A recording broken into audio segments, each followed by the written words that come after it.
jawada qalbigayga dugtarku ka qoostay adaa qoray maalin markaan gelin qaati wataan ku qaboobay jacayl damba quutay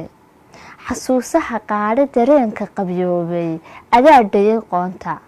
niyadda ku qof diiday qudhaadana doontay ayaan qalad yeelan haddii qadir yeelo qumane araggaaga ayaa qorsho ii ah intaan qoomamooday hortaa qayarnaaday qisaa ka dambaysay qosolka aan daayay adaa yiri qowlsan farxadda hoo qaado ma qaban indhahaygu qarnigan hadda jooga quruxda kugu taala haddii qiimahaaga inaan qoro doono ma haya booqaada haddaan isla qaadno xiriir qara weyn leh qoys baynu wadaagi sugaan qaabaysan qoraallo la yaabay adaa qalin toosan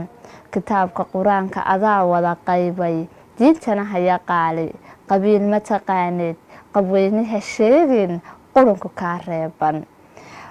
runtaan qirayaayo waxaan dhab u qeexi ku qanci noloshaada